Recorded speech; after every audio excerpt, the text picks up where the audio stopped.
particular, yo me sentía desde siempre un actor.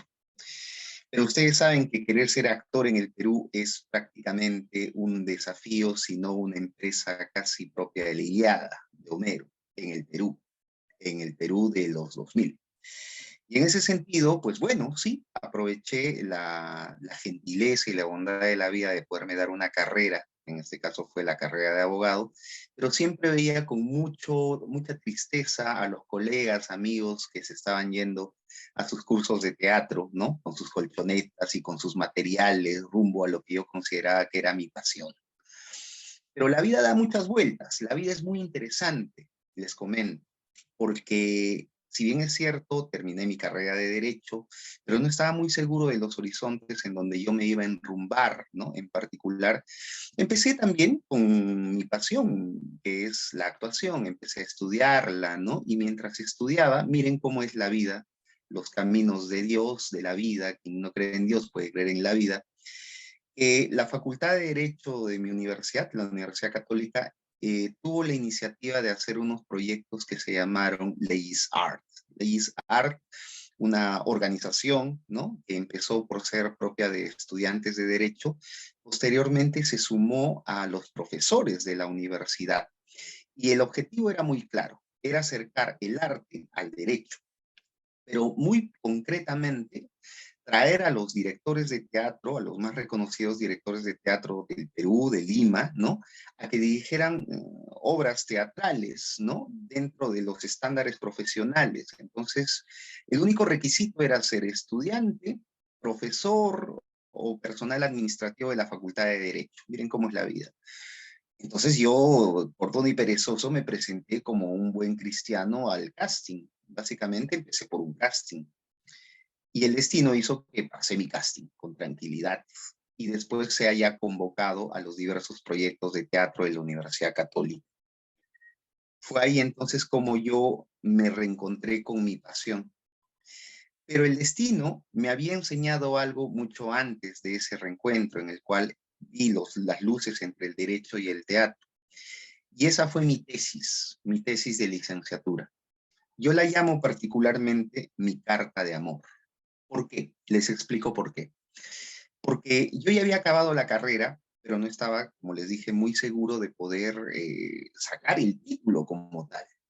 Y mire cómo son las cosas. El destino me puso en mi camino al que fue un amigo, un guía, un maestro, fue absolutamente un todo en uno. Carlos Ramos Núñez, que en paz descanse y que fue miembro del Tribunal Constitucional del Perú, pero para mí particularmente siempre va a ser el DOC. Y el doc fue el que me guió, y el doc me acogió y me entendió. Entendió eso porque él era un apasionado de la literatura. Él amaba con mucha locura sus libros. Y me hablaba de los mejores autores, ¿no? Sobre la literatura de Dostoyevsky, de Cervantes, y sobre todo de una de mis grandes pasiones, de Shakespeare. Y en esa simpatía que teníamos vino la pregunta de toda la vida. Cristian, ¿y el título para cuándo? Me dice. Y yo le digo, bueno, Doc, está bien, voy a hacer mi tesis, porque él había hecho un libro, que se lo recomiendo también, que se llama Cómo hacer una tesis de derecho y no envejecer en el intento. La pueden descargar de internet también. Entonces, él me decía, es un poco irónico que yo, el autor del libro Cómo hacer una tesis de derecho, tenga como asistente a alguien que todavía no tiene su tesis hecha. Me dice, y se reía, porque no lo decía con maldad. Entonces yo le dije que iba a hacer una tesis de derecho parlamentario, que me gusta mucho el derecho parlamentario. De hecho, es una de las especializaciones que he hecho, teoría general del Estado, derecho parlamentario y ciencia política, me gusta. Pero él me miró y me dijo, Cristian, pero a ti te gusta el derecho parlamentario, pero no te apasiona. Y es ahí donde descubrí la diferencia entre el gusto y la pasión. Y me dijo, ¿qué es lo que te apasiona? Y yo le dije, el teatro. ¿Y por qué no haces una tesis sobre los vínculos entre el derecho y el teatro? Y tengo ante mí, en este momento, lo voy a presentar, digamos así, está ahí un poquito acompañándome. Esta es mi carta de amor al derecho. Hice una tesis que se llama, para la época, ¿no? Yo pensé que era el mejor título, a veces nos damos cuenta que podemos mejorarlo. El aporte jurídico de la literatura teatral al mundo del derecho. Una crítica reflexiva al derecho en la literatura. tesis para optar por el título de abogado que presenta el bachiller Marcial Cristian Ojeda Saga, con mi asesor, que fue un gran amigo mío también, Abraham García Chavarri. Cada vez que hablo de mi tesis, les digo a ustedes en particular, dije que hoy día iba a abrir mi corazón en esta pequeña conferencia, que es algo distinto, ¿no? Siempre me emociono, siempre se me quiebra la voz un poco porque en estas líneas, ven ustedes acá, no está el aburrimiento o el tedio de hacer una tesis, está el encuentro de dos mundos, de una pasión increíble. Encontré que el teatro me abrió los ojos y me hizo ver lo maravilloso y bello que es el derecho, lo mágico y extraordinario y al mismo tiempo intrigante que es el derecho. El derecho tiene un sinfín de pasiones, que es un oasis que está por descubrir dentro del mar de incertidumbre que muchas veces tenemos como estudiantes de derecho. Gracias a esta tesis me especialicé posteriormente en muchos ámbitos del derecho que me gustaban muchísimo y que descubrí que se ligaban al teatro. Argumentación jurídica, ¿no? Comunicación jurídica eficaz, filosofía del derecho, investigación jurídica, porque hice esta tesis y me especialicé posteriormente en investigación jurídica, y si se dan cuenta, el teatro me abrió un mundo de posibilidades. Académicamente me devolvió el amor que uno da. Los Beatles dicen, el amor que tú das es el amor que recibes de nuevo. Todo es muy mágico, todo es muy poderoso cuando uno es sincero con el amor hacia las cosas. Y el derecho en este momento tiene tanto amor y tanto vínculo hacia mí que yo trato de devolverlo por medio de la cátedra y por medio de esta pequeña conferencia en la cual me abro ante ustedes y la cual ahora sí comienzo proyectando mi pantallita. Vamos a pedirte, Dianita, con tu paciencia y tu buena onda, que seas tú quien me diga, por favor, en el momento en el cual se pueda proyectar, ¿sí? Voy a poner acá esto. Un momento, porque como todo es en vivo, comprenderán que puede haber un trastabillo o algo, pero hay que disfrutarlo inclusive, ¿sí? Yo soy así, por lo menos mi forma de ser no es tan formal. Me gusta, tengo la formalidad, si desean me la pueden pedir, pero yo creo que quiero hacer una hermosa conversación, un hermoso conversatorio con ustedes, algo que a mí me apasiona. Se está proyectando mi pantalla, es algo que siempre le digo a mis alumnos y les digo que me perdonen en esta ocasión. Muchísimas gracias. Bien, entonces, ahora en estos minutos que me están otorgando, vamos a hablar un poquito, ¿ya? Sobre el derecho, el cine y la literatura, que son básicamente los amores de mi vida. El cine se ha acoplado, básicamente, porque yo inicié, ¿no? Por el amor al teatro y la literatura teatral, ¿no? Pero el cine me ha demostrado durante estos últimos años que es exactamente maravilloso, como un vínculo también para poder afianzar esa palabrita mágica, que es la interdisciplinariedad, sobre la cual iré hablando a lo largo del discurso que voy a hacer en estos breves minutos que tengo, ¿sí? Yo también tengo un pequeño menú que quiero trabajar con ustedes, chiquitito. No es una clase, es una conversación, pero siempre un menú nos ayuda a pautear más o menos por dónde va y lo que les quiero explicar a ustedes. Primero quiero hablarles del derecho y la literatura como tal. Cuando yo les había planteado a mis amigos, ex compañeros de la facultad, en ese momento yo todavía bachiller y algunos ya abogados fresquecitos, Cristian, ¿y qué vas a hacer? ¿Vas a sustentar unos expedientes? No, voy a hacer una tesis. Ah, qué bien. ¿De qué? De contrato, ¿no? Acto jurídico, derecho constitucional. Mira qué cosas interesantes. No, la voy a hacer sobre el derecho y la literatura teatral. Me miraban y me decían, ah, ¿te gustan las tablas? Me acuerdo inclusive que un colega mío, amigo, un abogado bien reconocido en el medio, tuvo una suerte de ironía al respecto. A Cristian le gustan las tablas, lo voy a llamar para que me haga una mesa, dijo. Y es parte inclusive de lo que uno tiene que vivir cuando es alumno, ¿no? En ese sentido, no entendían cómo yo podía hacer una investigación seria y jurídica, ¿no? Y académica y científica de la relación entre el derecho y la literatura. ¿Cómo vas a hacer eso? Lo que ellos no sabían es que yo tenía el golpe maestro y de que no solamente yo estaba creando la pólvora, sino que tenía detrás de mí un bagaje de autores impresionantes que ya habían hablado sobre esto, pero no muchos en el Perú, por lo cual mi tesis fue una suerte de pequeña pionera respecto de este tema. Después les voy a hablar un poquito del derecho y el teatro, porque al hablar de la literatura, el teatro es un género de la literatura, digamos que se complementa. Hablaré con una sola frase, con una sola diapositiva, de la importancia que tiene el derecho y el cine, que básicamente complementa lo que es la literatura y el teatro. Después vamos a ver en el punto 4 un par de extractos de ciertas películas. Hoy día me jugó una mala pasada el bendito YouTube porque siempre estaba dentro de él un extracto que siempre enseñaba, con el cual yo trabajaba muchísimo. Vamos a ver si esta página aleatoria que he encontrado me ayuda a poderles enseñar ese párrafo en particular, ese extracto. Si no, voy a requerir mi otro video que tengo de YouTube de la obra teatral que se puso en el Británico. Quizás la cámara no nos acerca tanto, pero es teatro, es emocionante, de alguna manera no tan fuerte como la actuación del Pacino, pero nos va a ayudar a poder entender ese apartado. Son pequeños detalles. Y después una reflexión final, ¿no? En realidad, cuando digo reflexiones finales, es porque en todo caso yo doy una reflexión, y ustedes están invitados a dar las suyas también, ¿no? Para ver exactamente qué cosa les ha generado esto a ustedes. Recuerden que lo que nos invita constantemente el derecho es no solamente escuchar, ser agentes pasivos, hay que también ser agentes activos dentro de esta línea y están completamente invitados. En ese sentido, básicamente cuando yo hablo del derecho y la literatura, como primer punto, utilizo muchísimo esta frase que es de un jurista belga, François Host, que dice, quand les extrêmes se touchent, o cuando los extremos se tocan. Revela muchísimo el parecer de lo que piensan muchas personas que opinan que el derecho y la literatura son dos extremos, ¿no? Uno del otro, que están alejados y que se juntan. Sin embargo, esto es una suerte de ironía. François Host, que es un profesional, que es además de filósofo, de literato, de jurista, cuando nos dice que los extremos se juntan, lo que está diciendo es que es una evidencia o una lógica. Si ustedes agarran, por ejemplo, no sé, voy a agarrar esto que está acá, estoy improvisando en este momento, voy a agarrar este cable, que voy a poner frente a ustedes acá. Se piensa que el derecho y el teatro están lejos, separados, y por lo tanto, cuando alguien habla de derecho y teatro, estos extremos se están juntando.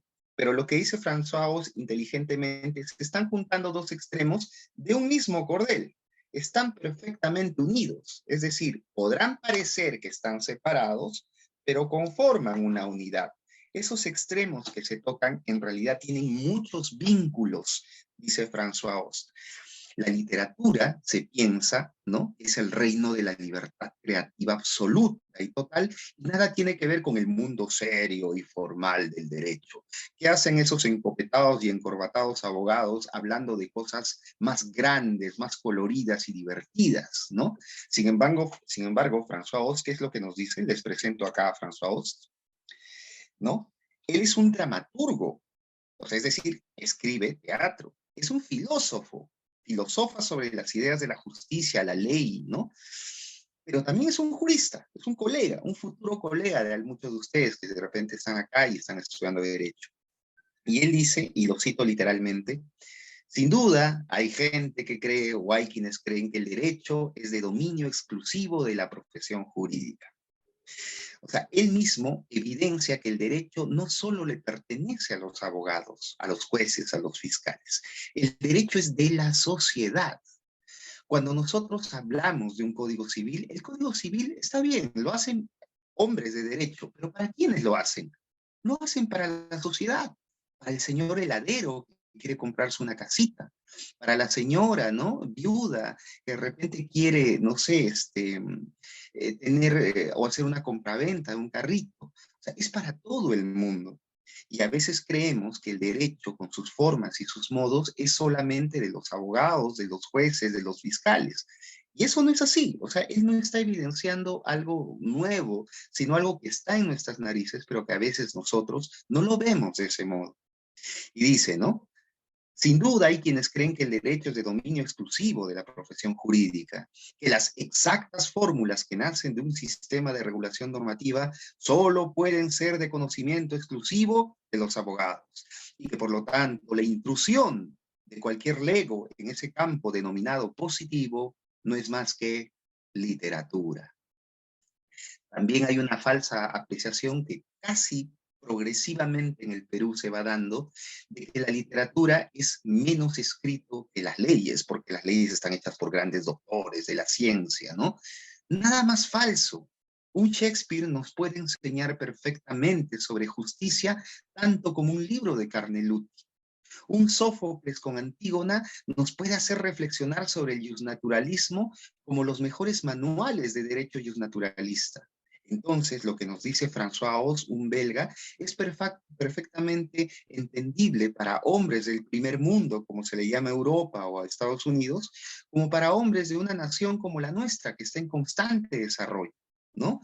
Y en ese sentido, miren ustedes, espero que mis diapositivas estén pasando, me confirman por favor. En la década de los 60, en Estados Unidos es donde se genera este movimiento llamado Law and Literature, el cual pretende encontrar dentro de las obras de ficción, dentro de un Dostoyevsky, dentro de un Quijote de Cervantes Saavedra, respuestas, pero no a aspectos literarios, sino a preguntas de carácter jurídico. Imaginen, ¿qué es lo que estaba pasando en el Perú? No hace pocos años en el Perú se había logrado que las mujeres tengan el voto. Entonces estábamos un poquito lejos, estábamos bien relegados en la lucha de entender que la literatura y el derecho tenían una conexión. Es más, para que ustedes sepan, históricamente, la gran revolución educativa del derecho se da en la década de los 70. Por lo tanto, en los 70, siendo revolución, ni siquiera se hablaba en esa revolución de la idea de que en Facultad de Derecho se enseñe algo de literatura. No, señor, eso recién nosotros lo hemos aprendido, y se los voy a decir desde ahora, en el año 2000. Por lo tanto, vean la diapositiva. Ahí dice que en los 60 empezó en Estados Unidos y en el 2000, por un hecho muy particular que les voy a enseñar ahora, recién se empezó a hablar de los vínculos del derecho y la literatura. En los 90, ¿no? Cuando yo todavía estaba cursando mis estudios, no había ninguna posibilidad de encontrar libros de esta magnitud de derecho y literatura. En la actualidad, si ustedes pueden ver un poquito mi biblioteca, no solo tengo libros de derecho, tengo libros de bastantes cosas que me encantan, ¿no? Pero los libros de derecho y literatura ya son más comunes, ya son más usuales. Y sin embargo, hay hermanos, hay mucho camino todavía que tomar en cuenta. El movimiento en Estados Unidos ha contado con grandes representantes. Yo quiero citar solamente en este momento, por si ustedes tienen una curiosidad académica, a Martha Nussbaum. Martha Nussbaum tiene un libro muy hermoso que se llama Justicia Poética. Y lo que ella busca dentro de Justicia Poética es analizar cómo la literatura nos ayuda a sensibilizar el derecho. Ya desde ese instante, eso fue un gran remesón en Estados Unidos. Pero todavía tenía que correr mucha agua sobre el puente, porque incluso un autor que critica el vínculo entre el derecho y la literatura, llamado Richard Posner, hace un libro que adivinen cómo se llama, Derecho y Literatura. Pero el efecto fue muy extraño, porque su intención era evidenciar las debilidades que existían entre el derecho y la literatura, pero su libro termina a él identificándolo como si fuera parte del movimiento. Imagínense qué tal fuerza ha tenido el movimiento para incluso los críticos de la misma sean identificados como los forjadores de esta corriente. En esta corriente después se fue a Europa y bueno, como les digo, François Oz, un belga, ¿no? La irradió y como buen belga que habla francés, la irradió en Francia, pero también de Francia cayó en España, del cual tenemos un gran representante que se llama Pedro Talavera, cuyo libro se llama simplemente Derecho y Literatura, de Editorial Comares. Y en Derecho y Literatura, ¿no?, de Pedro Talavera, se habla y se sigue forjando los vínculos que existen entre la literatura y el derecho. Las grandes preguntas fundamentales que nos ayuda a hacer las obras literarias son cosas que nosotros los abogados, que nosotros los hombres de derecho, académicos, jueces, fiscales, yo he tenido incluso alumnos que han sido ya jueces destacados, son jueces destacados, siempre se hacen. ¿Qué es la justicia? ¿Qué cosa es la ley? ¿Qué debo entender por ley? ¿Qué es el poder? Y si bien es cierto, podemos ir a manuales jurídicos muy respetables para poder buscar, ¿no?, aproximaciones de respuestas a estas maravillosas, pero también intrigantes y polisémicas preguntas, sigue en nuestra alma la pregunta de qué puedo entender por justicia. Y saben, Desde la lejana Grecia, Sófocles, con su Antígona, hija de Edipo, ¿no? El Edipo rey, nos habla en su obra Antígona qué puede ser la justicia o qué no puede ser la justicia. Aviman, un autor ya norteamericano muchos años después, con su obra teatral llevada al cine, Los juicios de Nuremberg, también nos habla. ¿Es justicia lo que hicieron jueces nazis que condenaban a muchas personas a esterilizaciones forzadas? ¿Qué es la ley?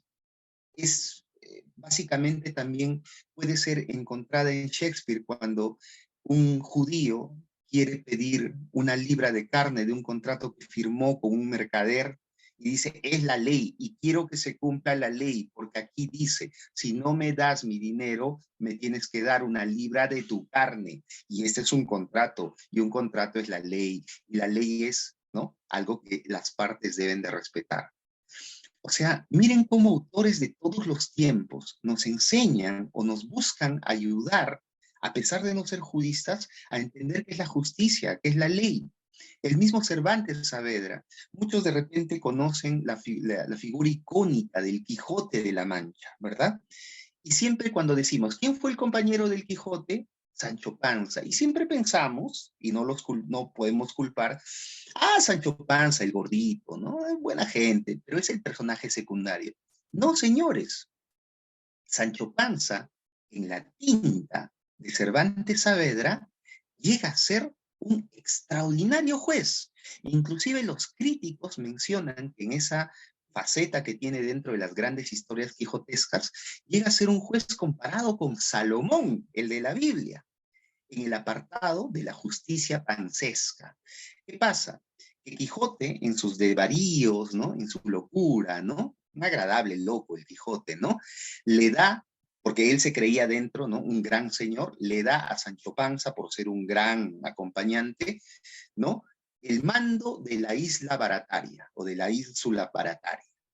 Entonces, Sancho Panza, que era una persona que no tenía muchos conocimientos, no tenía un doctorado en Derecho, dice, ¿de verdad, señor? ¿Yo puedo ser entonces el que rija los destinos de ese lugar? Sí, sí, anda. Y cualquiera podría pensar que vamos a estar frente acá a un Roche absoluto, ¿verdad? ¿Qué va a hacer? Pues el pobre gordito no sabe ni hablar y apenas le crea un loquito.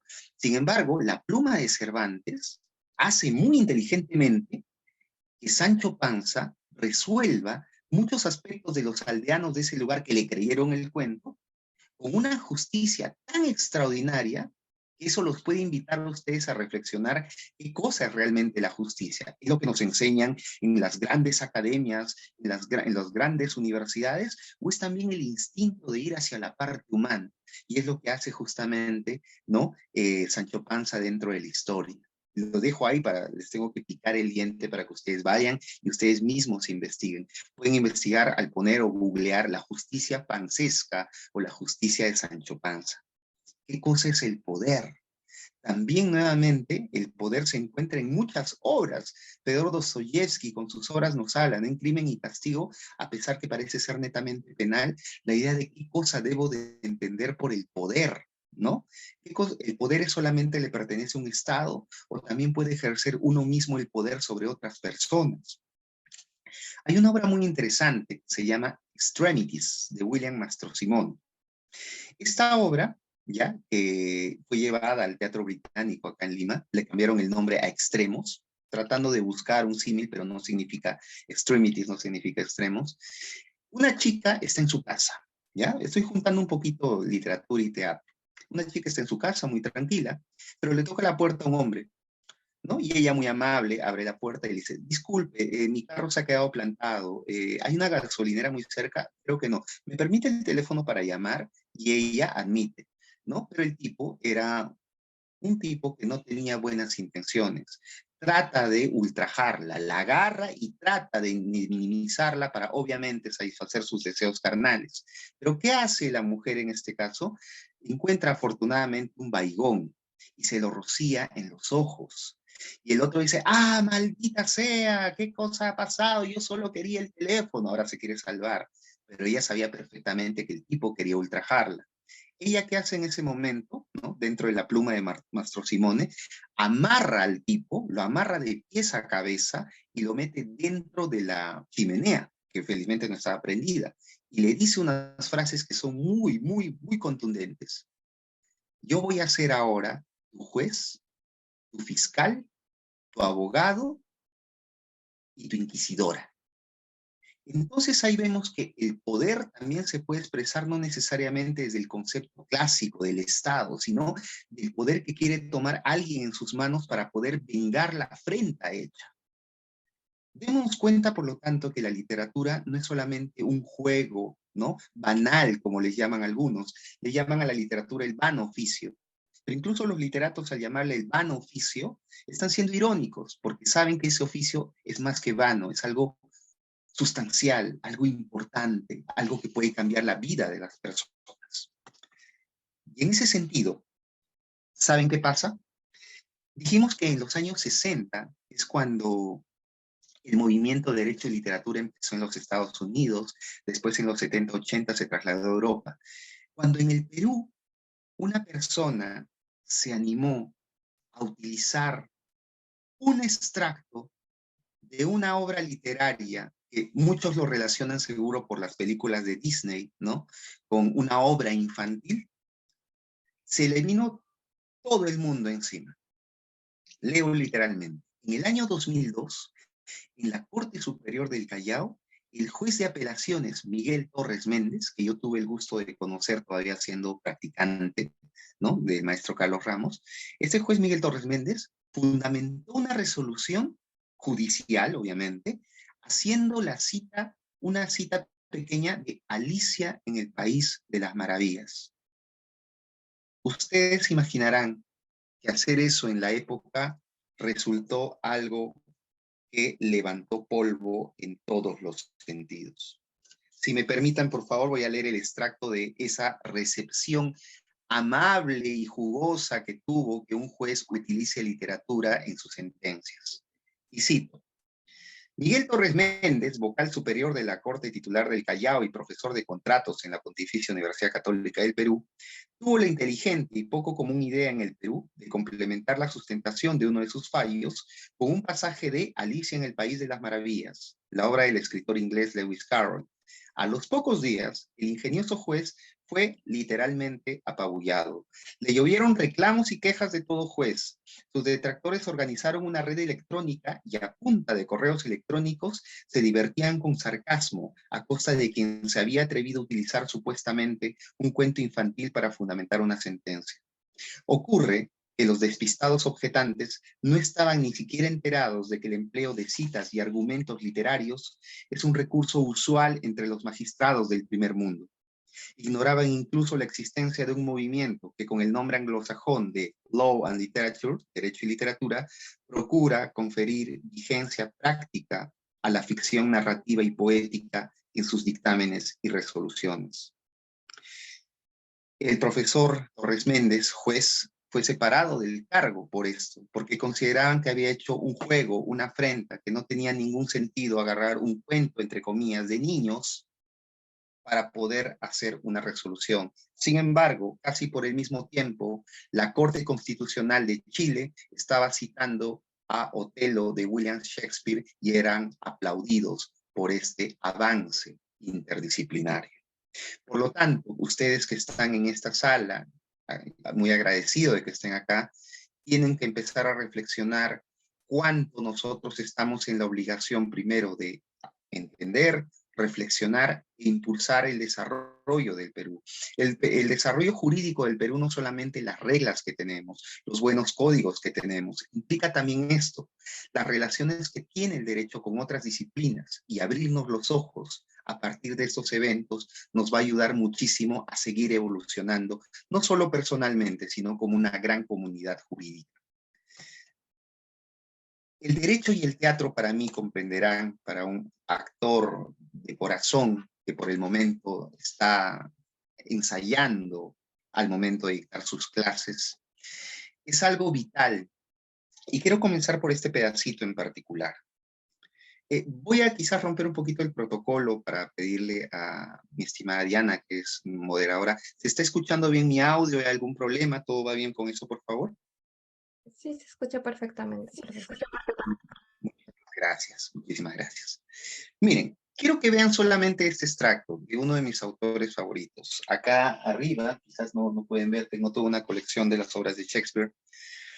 Hay una obra de William Shakespeare que se llama Enrique VI o Henry VI, ¿no? De William Shakespeare, que trata, para, digamos, simplificar, porque si no nos quedamos 5 horas y no creo que sea la lógica de este hermoso conversatorio, trata de un rey que busca gobernar, ¿ya? Enrique VI, que fue históricamente un rey, ¿ya? Busca gobernar, pero tiene muchos problemas.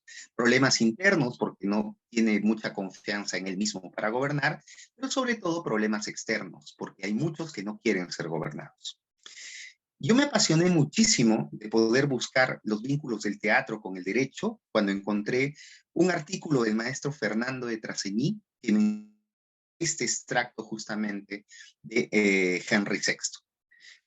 Jack Cade es un personaje de la obra de Henry VI, no lo dice Henry VI. Y Jack Cade dice, primero matemos a todos los abogados. Si ustedes teclean esto en Google, ¿saben qué va a pasar? Van a encontrar cuadros, polos, ¿no? Tazas que digan, matemos a todos los abogados. Y parece ser, pues, que la cultura popular, cuando no se involucra, parecería que Shakespeare no le tiene mucho cariño a los abogados para hacer que ¿no? un personaje diga que quiere matar a los abogados. Sin embargo, ¿saben qué pasa? Lo que nos enseña el teatro, la literatura teatral, nos diría el maestro Fernando de Trasegui, es no te quedes nunca con la primera interpretación literal de lo que lees. Es algo que enseñamos en la cátedra universitaria. Entonces el teatro te está ayudando a entender, nunca te quedes con la interpretación literal, anda más allá. ¿Qué quiere decir la frase? Y poniendo en contexto, Jack Cade es un sangriento, es un sanguinario, y cuando llega, ¿no? Con todos sus secuaces a un lugar que gobierna Henry VI, cuando ve que las tropas han caído, que los soldados están ensangrentados, que ya no falta nada para tomar el mando y sacar a este pobre mamotreto de rey, según él, Henry VI dice, yo voy a ser ahora la boca de la ley, yo voy a ser, mi boca solo va a pronunciar poder, pero uno de sus secuaces, ¿no? Básicamente, le dice, ¿estás seguro de que ya tenemos todo? No, falta algo, algo importante. Matemos a todos los abogados. Lo que nos está diciendo básicamente esto no es que odiemos a los abogados y que los matemos, más allá de los chistes populares que salen por ahí, sino, miren ustedes, la interpretación que hace el maestro Fernando de Trasegui, ¿no? Que también es filósofo, literato y jurista, y lo leo literalmente. La famosa frase no es un ataque a los abogados, mucho menos, sino un reconocimiento a su importantísimo papel social. Vemos que la muerte de los abogados como primer punto programático de la nueva política que quiere poner este sanguinario, obedece a que esa política es totalitaria y que los abogados constituyen un problema para llevarla a cabo, porque son los defensores de un orden social libre. O en palabras más sencillas, cuando un dictador quiere imponer su orden, ¿quién le va a salir como obstáculo? Los que defienden el orden, y esos son los abogados. Por lo tanto, lo que podría ser entendido como una frase que nos minimiza, nos desprecia, nos hace ver como que no somos indispensables, nos está demostrando por la genialidad de Shakespeare que es todo lo contrario, que los abogados somos importantísimos y que si alguien quiere hacer imperar el caos por sobre la ley y el orden, tendrá que matarnos primero. Dense cuenta, por lo tanto, de cómo a partir de solo un párrafo de la obra de Shakespeare podemos llegar a entender toda esta maravilla, ¿no? Que significa la obra. Si hemos logrado esto con este pedacito, imagínense cuántas cosas podemos encontrar sobre el derecho, la justicia y el poder en Hamlet, en Otelo, en El Mercader de Venecia, sobre la cual voy a poner un pequeño extracto. En todas las obras, en Medida por Medida, también, por ejemplo, ¿no? Y así, infinidad. Se me dan en este momento todas las obras de El Buen Bardo. Y justamente mi tesis de doctorado está enfocada a analizar cuál es el vínculo que existe entre las obras de Shakespeare como herramienta interpretativa de los derechos fundamentales de la Constitución. Nuevamente estoy buscando en mi tesis de doctorado hacer algo que me apasione y que justamente confirme los vínculos entre el derecho y en este caso el teatro de Shakespeare. La literatura teatral, por lo tanto, tiene en sus dramas conflictos de todo tipo de orden. Ustedes planteen uno y vamos a encontrarlo dentro del teatro. El amor, la venganza, la pasión, la hermandad, la fraternidad, las dudas existenciales, los pesares, la sensación de fantasía, todo lo que ustedes digan está dentro del teatro. Y en ese sentido, los conflictos de orden jurídico son una fuente inagotable de dramas para el teatro. Y eso nos debe de alimentar a los abogados para no ver al teatro como algo aburrido, sino como una fuente en la cual podemos ir a seguir reflexionando sobre lo que es la ley, el poder, la pasión, ¿no? Y todos esos aspectos que nos rodean, digamos, dentro del mundo del derecho. En ese sentido, yo quiero hacer una mención, por ejemplo, de los cientos de obras que existen.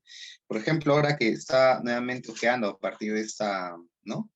De ese conversatorio que íbamos a tener, recuerdo perfectamente en mi tesis que hice un apartado para justamente mencionar todas las benditas obras que son de teatro y que tienen vínculos con el derecho. Y eso lo llamé un eterno parlamento llamado derecho. Si me permite, no voy a leer, obviamente, solamente quiero hacer una pequeña reseña acá. A ver, permítanme. A ver. Permítanme un instante, quiero hacer solo una mención de un pequeño parrafito acá. La Comedia del Arte, El Siglo de Oro. O sea, menciono cientos de obras, Casa de Muñecas, ¿no? También, que fue una obra de Henry Ibsen que trabajamos con mi grupo de teatro, en la cual trabajé como productor. Hay obras que se llaman El Abogado. El italiano Ugo Betti, que tiene un hermano que es jurista, que trabaja el acto jurídico, no sé, tiene un hermano dramaturgo, que tiene obras de derecho, que se llama Corrupción en el Palacio de Justicia, por ejemplo. Caramba, yo mismo me sorprendo. La Noche de los Asesinos, del cubano José Triana, por ejemplo, es una obra muy interesante. También tenemos Las Brujas de Blair, que tiene una versión teatral también, en particular. Y hablando de eso, una infinidad. Ubu Rey. Me quedo en realidad corto de poder hablar de todas las obras existentes. Permítame, por favor. En este caso, la mención que quiero hacer de Antígona de Sófocles, del Mercader de Venecia de William Shakespeare, 12 hombres en pugna, de Reynald Rose. No sé si ustedes pueden ver detrás mío, está acá el póster de la obra profesional en la cual trabajé, justamente en 12 hombres en pugna, en la cual hay dilemas extraordinarios y en esta película no hay ni un solo abogado. Porque ustedes entenderán, voy a comenzar de atrás para adelante, ¿ya? En el derecho norteamericano, los jurados están compuestos por personas no conocedoras del derecho. Y por lo tanto, el drama se vuelve muy interesante porque en esta obra de teatro y película también, que la pueden ustedes ver en red, 12 personas, desde abogados, desde arquitectos, vendedores de seguros, un apostador, un relojero, tienen que decidir sobre la culpabilidad o la inocencia de un joven que todos, absolutamente todos los lineamientos dicen que es culpable. Pero lo interesante de esta obra, ¿no?, de Reynald Rose, es de que no todo lo que parece, diríamos, no todo lo que brilla es oro, pero en este caso no todo lo que parece oscuro es sombrío. Porque a medida que pasa la obra, una sola persona, que es un arquitecto, que es el personaje principal, vota en contra. Todos querían ya votar a favor de la culpabilidad y salir, porque estaba haciendo mucho calor y algunos tenían también sus tickets para el partido Yankees versus Cleveland. Pero ¿qué pasa? A ver, votemos de una vez por la culpabilidad y vamos a comer, ¿ya? Porque esto es demasiado. El muchacho mató a su padre y no hay nada que discutir, ¿no? Todo indica que sí. Primero, viene de una barriada muy pobre. Segundo, este muchacho se le vio corriendo. Hay testigos que lo vieron corriendo. Tercero, otra persona lo escuchó, dijo, te voy a matar, ¿no? Entonces, ¿ya para qué vamos a discutir? Digamos que es culpable, y bueno, tiene que morir, así es la vida, y vayámonos de acá. El único que no levanta la bendita mano es el arquitecto. Y cuando dicen, ¿Quién por inocente? Y él levanta la mano. Y todos lo miran con odio. ¿Pero qué pasa? ¿Por qué lo miran con odio? Porque él creía que era inocente. Él se levanta y dice lo siguiente. Miren, como un arquitecto del mundo del teatro nos enseña a los abogados algo importante. Señores, yo he levantado la mano por la inocencia, no porque crea que ese muchacho es inocente, sino porque creo que ese muchacho merece unos pocos momentos de nuestra vida para poder discutir su caso. Creo que lo merece. Todos le dicen, pero es demasiado obvio, ¿no? Lo han escuchado, hay testigos, lo han visto, ¿no? Es de una barriada pobre, ¿no? En particular. ¿Saben para qué me sirve mucho esta película, obra de teatro al mismo tiempo en particular? Para enseñar el curso de falacias. Un buen abogado tiene que saber que las falacias son supuestamente argumentos que son básicamente un quebradero, porque no tienen una lógica de construcción, como dirían los profesores del área, ¿no? Básicamente Manuel Atienza diría que la falacia es un no argumento. ¿Saben qué pasa? Para, digamos, hacer ameno esto y no muy técnico. Primer argumento, el muchacho viene a una barriada, entonces es obvio que han matado a su padre. Eso es una falacia, básicamente, porque no toda persona que viene a una barriada es un asesino, para comenzar. Segundo, todos lo han visto desde el frente, lo han visto con un cuchillo en particular. Cuando el arquitecto se pone a analizar las cosas, la persona que lo había visto supuestamente desde el frente era corto de vista y sin anteojos no podía ver más allá de una distancia prudencial. Tercero, lo han escuchado, escucharon que dijo, te voy a matar. Entonces, ¿qué más quiere? Bueno, el arquitecto dice, ¿no? Muchas veces nosotros en nuestra vida utilizamos esa frase. Uy, no, se me fue el taxi, te voy a matar, ¿no? O vamos a llegar tarde, te voy a matar, ¿no? Todo el tiempo utilizamos esa bendita frase, dice. ¿Por qué no podría ser en este caso lo mismo? Y a pesar de que de repente ustedes también sigan teniendo dudas, cuando ven la película o ven la obra de teatro, van encontrando que a veces las pistas aparentemente, ¿no? Básicas, cuando se empiezan a juntar, nos ayudan a entender a nosotros los abogados lo siguiente. Nunca prejuzgues. Siempre prejuzgamos en nuestra vida personal, ¿no? Ese tipo es creído, ella es creída. No prejuzgues. Primero conoce y luego juzga. Y si vas a ser abogado o abogada, 12 hombres en pugna te enseña que nunca prejuzgues. Siempre tómate el tiempo de analizar para poder dar un veredicto. Sirve para la vida, sirve para el derecho. ¿Por qué Antígona de Sófocles? ¿Qué me pueden decir a mí los griegos? Ya se han muerto, son viejos, ¿no? Podrían decir. Básicamente, Antígona, hija del Edipo rey, ¿qué cosa es lo que hace? Antígona quiere enterrar a su hermano. Los pongo en contexto, porque esto lo he hablado en mis cursitos de ética. Edipo rey se casó con su madre. El oráculo le dijo, te vas a morir. Entonces, cuando descubrió, ¿no?, que se había casado con su madre, se sacó los ojos y se fue lejos de Tebas. Pero en esas épocas no existía el Netflix. Sin embargo, el autor Sófocles tuvo una demanda en el sentido que le dijeron, tu obra fue un éxito, necesitamos que hagas una continuación, Sófocles, esto funciona muy bien, esta obra de teatro es extraordinaria. Y Sófocles habrá dicho, pero ya pues Edipo le he sacado los ojos, ¿qué puedo hacer, no? Dijo él, podemos hacer un spin-off muy interesante. Edipo tuvo 4 hijos, 2 varones, 2 mujeres. Ismene y Antígona, las mujeres, ¿ya? Y Polínices y Eteocles, los varones. ¿Dónde está el drama? Que a rey muerto, rey puesto, tiene que entrar un nuevo rey. Entonces, entre los hijitos, dijeron, ¿qué hacemos? Tenemos que suceder el mando. Bueno, hagamos un trato, 5 años tú, 5 años yo, entre Eteocles y Polínices. Muy bien, ¿no? Entonces, el primer hermano gobierna sus 5 años y cuando viene el otro le dice, hermanito, me tocan mis 5 años. Y el otro le dice, no te doy nada. Y el otro indignado viene con sus tropas y ahí se hace el primer spin-off, los 7 contra Tebas. Pero para mala suerte, el oráculo también había designado que estos se iban a matar en el campo de batalla al mismo tiempo. Y se mataron. Entonces ahí comienza el buen drama de Antígona. Ya no hay hombres que sucedan en el cargo y no pueden gobernar las mujeres. Recuerden, señoritas, que eso es Grecia, felizmente. Entonces, todos miran para todos lados y ¿qué hombre queda? El hermano de Yocasta. el cuñado, tío de Edipo. Es todo un enredo este asunto, ¿no? Pero Creonte, que es este personaje, asume como rey. Y como rey lanza su primer edicto y dice, yo, Creonte, nuevo rey de Tebas, lanzo mi primera norma y la norma debe de cumplirse. Honores al rey muerto, ¿no? Al hermano muerto que ha sido el rey. Y desprecio y odio absoluto al subversivo que quiso sacarlo.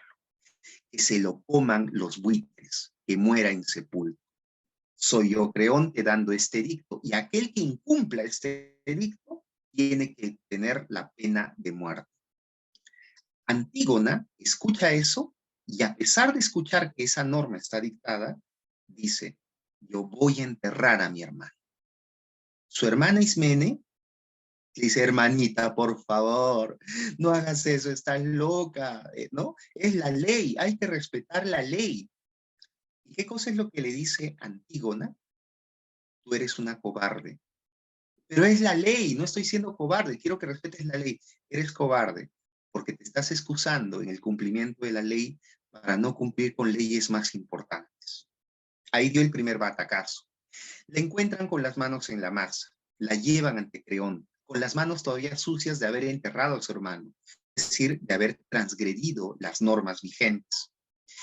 Y Creonte le dice, ¿cómo tú te has atrevido a no hacer caso a mi edicto? ¿Acaso no te das cuenta que yo soy el rey y que la palabra del rey es la ley y que la ley se cumple?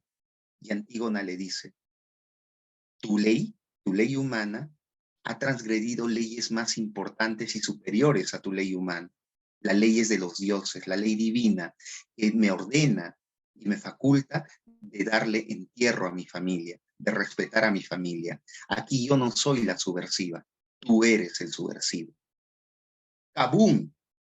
Una obra de teatro nos enseña perfectamente lo que es el jus naturalismo, o también conocido como el derecho natural, aspecto que todos los grandes filósofos y jus filósofos analizan, y que Sófocles nos la da con mucho amor para que nosotros, por medio de ese drama de Antígona, podamos disfrutar, bueno, un drama en el sentido de disfrutarlo como una obra, ¿no? Porque no podemos disfrutar el dolor ajeno, pero son personajes, ¿no? Ficticios, pero lo podemos disfrutar para poder entender esos vericuetos. En el Mercader de Venecia también encontramos una belleza increíble. ¿Por qué? Déjenme contarle esto para después colocarles el extracto en su momento, pero es muy interesante y lo he citado dentro de mi tesis. En la época hitleriana, Hitler, ¿no? 1930, 40, Hitler buscaba por todos los medios, por medio de su ministro de propaganda, Goebbels, ¿no? Hacer quedar en ridículo a los judíos. Ustedes saben, por cultura general, que los judíos eran el objetivo a eliminar de Europa por parte de Hitler. Y utilizó al Ministerio de Propaganda de Goebbels para buscar obras de teatro que dejaran en ridículo a los judíos. Entonces Goebbels, ¿no? Con su cerebro de chícharo, encontró la obra El Mercader de Venecia. Lo curioso del Mercader de Venecia, les cuento, es de que el personaje principal no es el Mercader de Venecia, en absoluto. El personaje principal de esta obra es el judío. Así, el judío. Ni siquiera le dicen Shylock, le dicen muy pocas veces Shylock. Es el judío, el sombrío y siniestro judío. Entonces Goebbels dice, esta es la obra. Con esta obra dejamos en ridículo a los judíos. Y todo parecería indicar que es una obra antisemita, es decir, que odia a los judíos, porque el judío es malo, el judío es sombrío, el judío quiere vengarse del mercader. Entonces es una obra perfecta, a tal punto que la historia dice, y eso lo cita en mi tesis, que Hitler estaba tan complacido que llamaron en alemán unser Shakespeare, nuestro Shakespeare, qué lindo, este es nuestro Shakespeare, ¿no? Pero nada más equivocado, porque ya de Traseñí nos había dicho que nunca nos conformemos con la literalidad de lo que leemos. Eso es una gran lección para los abogados. Escuchen bien lo que les cuento, como una pequeña historia, para que lo entiendan. El mercader de Venecia, Antonio, tenía un gran amigo, que era Bassanio, y Bassanio se enamoró. Y le dice a su gran amigo el mercader, oh mercader, me he enamorado, préstame dinerito, pues tengo que ir a lucirme frente a la princesa Porcia, ¿no? Y él le dice, estamos piñas, no tengo dinero. ¿Qué? Pero eres un gran mercader. Sí, pero he puesto todo mi dinero en barcos. pero no te preocupes, ya viene el dinero. ¿En cuánto tiempo? Un par de meses. No puedo esperar, no puedo esperar. Quiero ir, dice, ¿no? Y como el otro quería mucho a su amigo, dice, ¿dónde consigo plata? Ah, ya, me voy a prestar. Y adivinen de quién se quiere prestar. De el judío Shiloh. Para esta circunstancia, en la obra, siglo XVI, los judíos no podían ejercer labores y lo único que tenían para poder sobrevivir era el negro y oscuro y anticristiano acto de prestar dinero con intereses. O sea, los bancos ahora serían vistos como algo negro, ¿no? Pero bueno, para la historia, el mercader de Venecia va donde Shiloh y le dice, judío, préstame plata. Y el judío, interpretado por el increíble Al Pacino, espero que ojalá no nos falle el video, le dice, ¿me estás pidiendo dinero a mí? Sí. A mí que me has insultado, que me has escupido en las calles, que me has dicho que soy algo peor que una rata por prestar dinero con intereses, ¿a mí me estás pidiendo dinero? Sí. ¿Cuánto quieres? Le dice. Bueno, quiero 3.000 ducados, le dice. Ya, está bien. Parece muy fácil la historia, ¿no? Ya, está bien. Pero vamos a hacer un contrato, ¿ya? Digo, yo sé que me vas a devolver el dinero, pero hagamos un contrato y llevémoslo ante el notario. Pongamos una cláusula penal que no se va a cumplir, pero pongámosla, ya va a ser como una suerte de gozo este asunto. Si no me devuelves los 3.000 ducados en la fecha indicada dentro de este contrato, yo podré por cláusula penal cobrarme 1 libra de tu carne. No se va a cumplir, pero firmémoslo, ¿no? Y el mercader estaba tan convencido que iban a llegar sus 500 barcos, ¿no? Que los 3.000 ducados les sabía nada. Y dijo, ya, está bien, ya, mira, vienes con tus excentricidades, te firmo el documento, ¿ya? Perfecto. Lo que no sabía era que Shakespeare tenía un drama para él. Llega uno de sus, ¿no?, vasallos y le dice, oh, mercader, ha pasado una desgracia. Tus barcos, todos, han encallado. No queda nada. Drama absoluto, porque ahora hay un judío supuestamente sombrío y malo que quiere hacer justicia. Y van y le dicen, judío, no puedo pagarte el dinero. ¿Cómo? Que no puedo. Y obviamente Shiloh, el judío, agradece a Dios. La venganza está en mi lado. Todo parece indicar que es un ser sombrío, que es malo, que es vengativo y rencoroso, ¿verdad? Pero Shakespeare nos tiene preparado una gran sorpresa, que es la que quiero que justamente veamos en un extracto que pondré dentro de un instante. Ojalá que no nos falle eso, porque es justamente lo que quiero trabajar a propósito del derecho y cine. Cuando nosotros hablamos del derecho y cine, eso va a ser muy puntual, como les dije, solamente una diapositiva muy puntual. Algo que ya hace la literatura y el teatro, pero que el cine logra con mucha más capacidad audiovisual, es sensibilizarnos. Cuando vemos la lista de Schindler nos sensibilizamos y hasta podemos llorar. Cuando vemos La vida es bella, vemos a Guido Ferice tratando de hacerle creer a su niño que ese campo de exterminio nazi es en realidad un campo de entrenamiento. Nos sensibilizamos con el cine y esa sensibilización nos ayuda a nosotros, operadores del derecho, a poder justamente ver que la sensibilización es parte de nuestra labor, que no somos máquinas del derecho. Y en ese sentido, una colega con la cual tuve el gusto también de trabajar en proyectos de teatro, Cecilia O'Neill, que es la pareja de Alfredo Bular, que también prodiga el derecho y el cine, dice lo siguiente: el cine nos hace más lúcidos, más suspicaces, más conscientes del mundo que nos rodea y también de sus imperfecciones. El derecho no tiene por qué ser ajeno a esas percepciones. O también, complementando esto, el cine muchas veces nos muestra con alma y crudeza o con belleza también lo que somos como seres humanos. Es un espejo, como lo es el teatro, pero acá lo tenemos en una pantalla en 50 minutos o 2 horas de nuestras vidas. Me pueden preguntar ustedes, ¿el cine comercial puede ayudarnos realmente a poder sacar eso? De repente le entiendo, no sé, pues una obra elaborada, Sacco y Vanzetti, ¿no? No, señores, yo tengo experiencias en las cuales he visto, ¿no?, simposios sobre Star Wars y el derecho, que la fuerza te acompañe. Cuando hablamos, ¿no?, de los rebeldes y del imperio, hay cuestiones sobre el Estado y sobre el manejo del poder y la justicia que son perfectamente analizables en Star Wars. Harry Potter, profe, que me gusta muchísimo, también. he escuchado de muchos seminarios, no he participado de ellos, que hablan sobre Harry Potter y las cuestiones jurídicas. Y acá los que conocen de Harry Potter podrían ayudarme en este momento, porque yo desconozco, he ido a ver las películas, pero no tengo, digamos, esa pasión absoluta a poder evidenciar esos aspectos jurídicos y a poder hacer movimientos de ese tipo. Entonces, el cine nos puede ayudar perfectamente a nosotros a poder vincularnos con nuestra otra pasión o a enamorarnos, como me pasó en mi caso, del derecho a partir del arte. Eso es algo que es muy importante y que es algo que no podríamos dejar pasar de lado. A continuación, solamente pequeños extractos muy chiquititos para que ustedes puedan entender eso. Estimada Diana, ¿cuánto tiempo tenemos, por favor? Tú que debes de llevar el tiempo para saber si solo pongo un extracto, dos extractos e ir a las reflexiones. Aún tenemos tiempo, profesor. Y disculpa, no escuché, perdón. ¿Tenemos todavía un pequeño momento para poder colocar? Durarían 4 minutos, pequeños extractos.